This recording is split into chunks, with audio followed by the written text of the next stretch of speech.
ಪ್ರಿಯ ಕೇಳುಗರೆ, ಜೀವನದ ಪಾಠಗಳು ಪಾಡ್ಕಾಸ್ಟ್ಗೆ ನಿಮ್ಮೆಲ್ಲರನ್ನೂ ಪ್ರೀತಿಯಿಂದ ಸ್ವಾಗತಿಸುತ್ತೇನೆ. ಇಂದಿನ ಜಗತ್ತು ವೇಗವಾಗಿ ಬದಲಾಗ್ತಾ ಇದೆ. ತಂತ್ರಜ್ಞಾನ, ಶಿಕ್ಷಣ, ಉದ್ಯೋಗ, ಸಾಮಾಜಿಕ ಮಾಧ್ಯಮಗಳು ಎಲ್ಲವೂ ನಮ್ಮ ಜೀವನವನ್ನು ಪ್ರಭಾವಿಸ್ತಾ ಇದೆ. ಆದರೆ ಒಂದು ವಿಷಯ ಮಾತ್ರ ಬದಲಾಗಿಲ್ಲ, ತಂದೆ ತಾಯಿಗಳ ಪ್ರೀತಿ. ನಾವು ಹುಟ್ಟುವ ಮೊದಲೇ ನಮ್ಮ ಬಗ್ಗೆ ಕನಸನ್ನ ಕಾಣುವವರು ತಂದೆ ತಾಯಿಗಳು. ನಾವು ನಡೆಯಲು ಕಲಿಯುವಾಗ ಕೈ ಹಿಡಿಯುವವರು ತಂದೆ ತಾಯಿಗಳು. ನಾವು ಬೀಳುವಾಗ ನಮ್ಮನ್ನ ಮೇಲಕ್ಕೆ ಎತ್ತುವವರು ತಂದೆ ತಾಯಿಗಳು.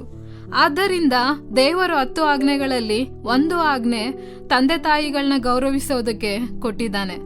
ಫ್ರೆಂಡ್ಸ್, ಮೊದಲನೇದಾಗಿ ತಂದೆ ತಾಯಿಗಳನ್ನ ಗೌರವಿಸುವುದು ದೇವರ ಆಜ್ಞೆ. ತಂದೆ ತಾಯಿಗಳನ್ನ ಗೌರವಿಸೋದು ಒಳ್ಳೆಯ ಸಂಸ್ಕಾರ ಮತ್ತು ಅದು ದೇವರ ಆಜ್ಞೆಯೂ ಕೂಡ ಆಗಿದೆ.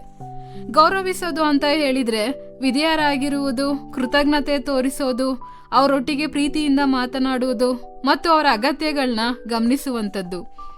ಇಂದಿನ ಜಗತ್ತಿನಲ್ಲಿ ಅನೇಕ ಮಕ್ಕಳು ಸ್ನೇಹಿತರ ಮಾತನ್ನ ಕೇಳ್ತಾರೆ, ಆದರೆ ತಂದೆ ತಾಯಿಗಳ ಸಲಹೆಯನ್ನ ನಿರ್ಲಕ್ಷ್ಯ ಮಾಡ್ತಾರೆ. ಆದರೆ ದೇವರು ಹೇಳ್ತಾನೆ, ಮೊದಲು ನಿನ್ನ ತಂದೆ ತಾಯಿಯನ್ನ ಗೌರವಿಸು. ಉದಾಹರಣೆಗೆ, ಒಂದು ಮರದ ಬೇರುಗಳು ಕಾಣೋದಿಲ್ಲ, ಆದರೆ ಮರ ನಿಂತಿರೋದಕ್ಕೆ ಕಾರಣ ಬೇರುಗಳು. ಹಾಗೆಯೇ ನಮ್ಮ ಜೀವನದ ಯಶಸ್ಸಿನ ಹಿಂದೆ ತಂದೆ ತಾಯಿಗಳ ತ್ಯಾಗಗಳಿದೆ.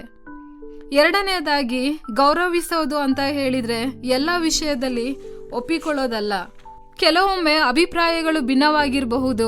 ತಂದೆ ತಾಯಿ ಒಂದು ರೀತಿಯಲ್ಲಿ ಯೋಚಿಸಬಹುದು, ಮಕ್ಕಳು ಇನ್ನೊಂದು ರೀತಿಯಲ್ಲಿ ಯೋಚಿಸಬಹುದು.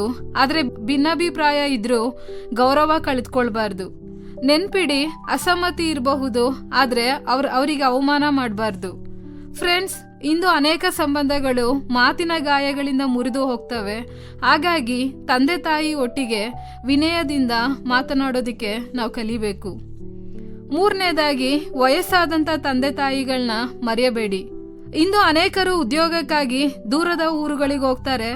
ಜೀವನದ ಒತ್ತಡಗಳಲ್ಲಿ ಕೆಲವೊಮ್ಮೆ ತಂದೆ ತಾಯಿಗಳಿಗೆ ಸಮಯ ಕೊಡಲು ಮರೆತು ಬಿಡ್ತಾರೆ. ಆದರೆ ವಯಸ್ಸಾದವರು ನಮ್ಮ ಪ್ರೀತಿ ಮತ್ತು ಕಾಳಜಿಯನ್ನ ಹೆಚ್ಚು ಬಯಸ್ತಾರೆ. ಹಾಗಾಗಿ ಫ್ರೆಂಡ್ಸ್, ವಯಸ್ಸಾದಂಥ ನಿಮ್ಮ ತಂದೆ ತಾಯಿಗಳಿಗೆ ಸಮಯ ಕೊಡಿ, ಫೋನ್ ಮಾಡಿ ಮಾತಾಡಿ, ಮತ್ತೆ ಅವರ ಆರೋಗ್ಯದ ಬಗ್ಗೆ ಗಮನ ಕೊಡಿ, ಅವರಿಗೋಸ್ಕರ ಪ್ರಾರ್ಥಿಸಿ ಮತ್ತು ಅವ್ರಿಗೆ ಬೇಕಾದಂಥ ಸಹಾಯವನ್ನ ಮಾಡಿ. ನಾಲ್ಕನೆಯದಾಗಿ, ಯೇಸು ಕ್ರಿಸ್ತನು ಕೂಡ ತನ್ನ ತಾಯಿಯನ್ನ ಗೌರವಿಸಿದನು. ಶಿಲುಬೆಯ ಮೇಲಿದ್ದಾಗ ಯೇಸು ತನ್ನ ತಾಯಿ ಮರಿಯಳ ಬಗ್ಗೆ ಕಾಳಜಿಯನ್ನ ವಹಿಸಿದ. ಆತ ನೋವಿನ ಮಧ್ಯದಲ್ಲಿಯೂ ಕೂಡ ತಾಯಿಯನ್ನ ಮರಿಲಿಲ್ಲ. ಇದು ನಮಗೆ ದೊಡ್ಡ ಪಾಠ. ನಿಜವಾದಂಥ ಪ್ರೀತಿ ಜವಾಬ್ದಾರಿಯನ್ನ ತೆಗೆದುಕೊಳ್ತದೆ. ಐದನೆಯದಾಗಿ, ಗೌರವ ಆಶೀರ್ವಾದವನ್ನ ತರ್ತದೆ. ವಿಮೋಚನಾ ಕಾಂಡ 20ನೇ ಅಧ್ಯಾಯ 12ರಲ್ಲಿ ದೇವರು ಒಂದು ವಿಶೇಷ ವಾಗ್ದಾನವನ್ನ ಕೊಟ್ಟಿದ್ದಾರೆ. ತಂದೆ ತಾಯಿಗಳನ್ನ ಗೌರವಿಸುವಂಥದ್ದು ಕೇವಲ ಒಂದು ಕರ್ತವ್ಯ ಅಲ್ಲ, ಅದು ಆಶೀರ್ವಾದಕ್ಕೆ ದಾರಿಯಾಗಿದೆ. ಯಾರೆಲ್ಲ ತಂದೆ ತಾಯಿ ಮಾತುಗಳಿಗೆ ವಿಧೇಯರಾಗ್ತಾರೋ ಅಂಥವರ ಜೀವನದಲ್ಲಿ ದೇವರ ಕೃಪೆ ಹೆಚ್ಚಾಗ್ತದೆ. ಕುಟುಂಬದಲ್ಲಿ ಏಕತೆ ಮತ್ತೆ ಸಂತೋಷ ಇರ್ತದೆ. ಮನಸ್ಸಿನಲ್ಲಿ ಶಾಂತಿ ನೆಲೆಸ್ತದೆ. ಜನರಿಂದ ಗೌರವ ದೊರೀತದೆ. ಫ್ರೆಂಡ್ಸ್, ತಂದೆ ತಾಯಿಗಳನ್ನ ಗೌರವಿಸುವುದು ದೇವರ ಹೃದಯವನ್ನ ಸಂತೋಷಪಡಿಸುವಂತ ಕಾರ್ಯ ಆಗಿದೆ. ದಿಲೀಪ್ ಅನ್ನುವಂತ ಒಬ್ಬ ಯುವಕ ಒಂದು ಸಣ್ಣ ಹಳ್ಳಿಯಲ್ಲಿ ವಾಸ ಮಾಡ್ತಾ ಇದ್ದ. ಅವನ ತಂದೆ ವ್ಯವಸಾಯಗಾರರಾಗಿದ್ರು, ತಾಯಿ ಗೃಹಿಣಿಯಾಗಿದ್ರು. ತಮ್ಮ ಮಗನು ಚೆನ್ನಾಗಿ ಓದಿ ದೊಡ್ಡವನಾಗ್ಬೇಕಂತ ಅವರು ಅನೇಕ ತ್ಯಾಗಗಳನ್ನ ಮಾಡಿದ್ರು.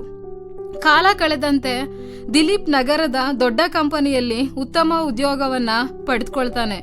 ಉತ್ತಮ ಸಂಬಳ, ಸುಂದರ ಮನೆ, ಕಾರು, ಅವನ ಜೀವನದಲ್ಲಿ ಎಲ್ಲ ಇತ್ತು. ಆದರೆ ಕೆಲಸದ ಒತ್ತಡ ಮತ್ತು ತನ್ನ ವ್ಯಸ್ತ ಜೀವನದ ಕಾರಣದಿಂದ ಅವನ ಹಳ್ಳಿಯಲ್ಲಿದ್ದ ತನ್ನ ವಯಸ್ಸಾದಂಥ ತಂದೆ ತಾಯಿಗಳನ್ನ ಭೇಟಿ ಮಾಡೋದಕ್ಕೆ ಸಮಯ ಮಾಡಲಿಲ್ಲ. ಅವನು ಹಣ ಕಳಿಸ್ತಾ ಇದ್ದ, ಆದರೆ ತಿಂಗಳುಗಳವರೆಗೆ ಒಂದು ಫೋನ್ ಕೂಡ ಮಾಡದೇ ಇರುವಂತ ಸಂದರ್ಭಗಳಿತ್ತು.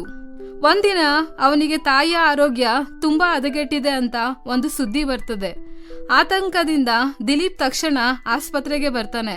ಆಸ್ಪತ್ರೆಯ ಹಾಸಿಗೆಯ ಮೇಲೆ ಮಲಗಿದ್ದಂತ ತಾಯಿ ಅವನನ್ನ ನೋಡಿ ಮಂದಹಾಸ ಬೀರ್ತಾರೆ. ದಿಲೀಪ್ ಕಣ್ಣೀರ್ ಹಾಕ್ತಾ, ಅಮ್ಮ ಕ್ಷಮಿಸು, ನಾನು ನಿಮ್ಗಾಗಿ ಎಲ್ಲ ಮಾಡ್ತಾ ಇದ್ದೇನೆ ಅಂತ ಅನ್ಕೊಂಡಿದ್ದೆ ಅಂತ ಹೇಳ್ತಾನೆ. ಆಗ ತಾಯಿ ಅವನ ಕೈ ಹಿಡಿದು ಮೃದುವಾಗಿ ಹೇಳ್ತಾರೆ, ಮಗನೇ, ನೀನ್ ನಮ್ಗೆ ಹಣ ಕಳುಹಿಸಿದ್ದೆ, ಆದ್ರೆ ನಾವು ಹೆಚ್ಚು ಬಯಸಿದ್ದು ನಿನ್ನ ಸಮಯ, ನಿನ್ನ ಮಾತು ಮತ್ತು ನಿನ್ನ ಪ್ರೀತಿ. ಆ ಮಾತುಗಳು ದಿಲೀಪ್ನ ಹೃದಯವನ್ನ ಮುಟ್ಟುತ್ತವೆ. ಅವನು ತನ್ನ ಜೀವನದಲ್ಲಿ ಅನೇಕ ವಿಷಯಗಳನ್ನ ಗಳಿಸಿದ್ರು ತಂದೆ ತಾಯಿಯೊಂದಿಗೆ ಕಳೆದಂತ ಅಮೂಲ್ಯ ಸಮಯವನ್ನ ಕಳೆದುಕೊಂಡಿದ್ದೀನಿ ಅಂತ ಅರ್ಥ ಮಾಡ್ಕೊಳ್ತಾನೆ. ಆ ದಿನದಿಂದ ದಿಲೀಪ್ ತನ್ನ ಆದ್ಯತೆಗಳನ್ನ ಬದಲಾಯಿಸ್ತಾನೆ. ಅವನು ನಿಯಮಿತವಾಗಿ ತಂದೆ ತಾಯಿಗಳನ್ನ ಭೇಟಿ ಮಾಡ್ತಾನೆ, ಅವರೊಂದಿಗೆ ಸಮಯ ಕಳೆಯೋದಕ್ಕೆ ಪ್ರಯತ್ನ ಮಾಡ್ತಾನೆ ಮತ್ತು ಅವ್ರ ಜೀವನದ ಕೊನೆಯ ವರ್ಷಗಳನ್ನ ಸಂತೋಷದಿಂದ ತುಂಬಿಸ್ತಾನೆ. ಫ್ರೆಂಡ್ಸ್, ತಂದೆ ತಾಯಿಗಳಿಗೆ ನಮ್ಮ ಹಣಕ್ಕಿಂತ ನಮ್ಮ ಸಮಯ ಮುಖ್ಯ. ನಮ್ಮ ಉಡುಗೊರೆಗಳಿಗಿಂತ ನಮ್ಮ ಉಪಸ್ಥಿತಿ ಅಮೂಲ್ಯ. ನಮ್ಮ ಯಶಸ್ಸಿಗಿಂತ ನಮ್ಮ ಪ್ರೀತಿ ಅವರಿಗೆ ಹೆಚ್ಚು ಸಂತೋಷವನ್ನ ತಂದುಕೊಡ್ತದೆ. ಹಾಗಾಗಿ ಪ್ರತಿದಿನ ಕನಿಷ್ಠ ಕೆಲವು ನಿಮಿಷ ನಿಮ್ಮ ತಂದೆ ತಾಯಿಗಳ ಜೊತೆ ಮಾತನಾಡಿ, ಅವರ ಅನುಭವಗಳನ್ನ ಗೌರವಿಸಿ. ಸಾರ್ವಜನಿಕವಾಗಿ ಅವ್ರನ್ನ ಅವಮಾನಿಸಬೇಡಿ. ಪ್ರಮುಖ ನಿರ್ಧಾರಗಳಲ್ಲಿ ಅವರ ಒಂದು ಸಲಹೆಯನ್ನ ಕೇಳಿ ಮತ್ತೆ ಕೃತಜ್ಞತೆಯನ್ನ ವ್ಯಕ್ತಪಡಿಸಿ. ಮತ್ತೆ ವಯಸ್ಸಾದಾಗ ಅವರ ಆರೈಕೆಯನ್ನ ನಿರ್ಲಕ್ಷಿಸಬೇಡಿ. ಕೊನೆಯದಾಗಿ, ನಮ್ಮ ಜೀವನದಲ್ಲಿ ನಾವು ಅನೇಕ ಜನರಿಂದ ಸಹಾಯ ಪಡಿಬಹುದು. ಆದರೆ ನಮಗೆ ಮೊದಲ ಪ್ರೀತಿಯನ್ನ, ಮೊದಲ ತ್ಯಾಗವನ್ನ, ಮೊದಲ ಕಾಳಜಿಯನ್ನ ನಮಗೆ ಕೊಟ್ಟವರು ತಂದೆ ತಾಯಿಗಳು. ಅವರು ನಮಗಾಗಿ ಮಾಡಿದಂಥ ಎಲ್ಲವನ್ನ ನಾವೆಂದಿಗೂ ಸಂಪೂರ್ಣವಾಗಿ ತೀರಿಸೋದಕ್ಕೆ ಸಾಧ್ಯ ಇಲ್ಲ. ಆದರೆ ಅವರನ್ನು ಗೌರವಿಸುವುದರ ಮೂಲಕ, ಪ್ರೀತಿಸುವುದರ ಮೂಲಕ, ಕೃತಜ್ಞತೆಯನ್ನು ತೋರಿಸುವುದರ ಮೂಲಕ ಅವರ ಹೃದಯವನ್ನ ಸಂತೋಷಪಡಿಸಬಹುದು. ಇಂದು ದೇವರು ನಿಮ್ಮನ್ನ ಕೇಳ್ತಾ ಇರುವಂತ ಪ್ರಶ್ನೆ, ನೀನು ನಿನ್ನ ತಂದೆ ತಾಯಿಗಳನ್ನ ಹೇಗೆ ನಡೆಸ್ಕೊಳ್ತಾ ಇದ್ದಿ? ಆದ್ದರಿಂದ ಇಂದು ನಾವು ನಿರ್ಧಾರ ಮಾಡೋಣ, ಅವ್ರ ಜೀವಂತ ಇರುವಾಗಲೇ ಅವರನ್ನ ಪ್ರೀತಿಸೋಣ, ಅವರ ಮಾತುಗಳಿಗೆ ಮೌಲ್ಯ ಮಾಡೋಣ, ಅವರ ತ್ಯಾಗಗಳನ್ನ ನೆನಪಿಸಿಕೊಳ್ಳೋಣ, ಅವರಿಗೆ ಗೌರವವನ್ನ ತೋರಿಸೋಣ. ಯಾಕೆಂದ್ರೆ ತಂದೆ ತಾಯಿಗಳನ್ನ ಗೌರವಿಸುವಂಥದ್ದು ಕೇವಲ ಒಂದು ಒಳ್ಳೆಯ ಗುಣ ಮಾತ್ರ ಅಲ್ಲ, ಅದು ದೇವರಿಗೆ ಮೆಚ್ಚುಗೆಯಾಗಿರುವಂತ ಒಂದು ಕಾರ್ಯ ಕೂಡ ಆಗಿದೆ. ಹಾಗಾಗಿ ಫ್ರೆಂಡ್ಸ್, ದೇವರು ನಮಗೆ ಕೊಟ್ಟಂತ ಈ ಅಮೂಲ್ಯ ವರವನ್ನ ಗೌರವಿಸೋಣ ಮತ್ತು ಅವರ ಆಶೀರ್ವಾದಕ್ಕೆ ಪಾತ್ರರಾಗೋಣ. ಈ ಕಾರ್ಯಕ್ರಮದ ಬಗ್ಗೆ ನಿಮ್ಮ ಅಭಿಪ್ರಾಯ, ಸಲಹೆಗಳು ಹಾಗೂ ಯಾವುದೇ ಪ್ರಾರ್ಥನಾ ಮನವಿಗಳಿದ್ದಲ್ಲಿ ನಮ್ಮ ದೂರವಾಣಿ ಸಂಖ್ಯೆಗೆ ನೀವು ಕರೆ ಮಾಡಬಹುದು. ನಮ್ಮ ದೂರವಾಣಿ ಸಂಖ್ಯೆ 992026065453. ನಿಮ್ಮ ಅಭಿಪ್ರಾಯಗಳನ್ನು ಇಮೇಲ್ ಮೂಲಕವೂ ನಮಗೆ ತಿಳಿಸಬಹುದು. ನಮ್ಮ ಇಮೇಲ್ ID info@fibaonline.org. ವಂದನೆಗಳು.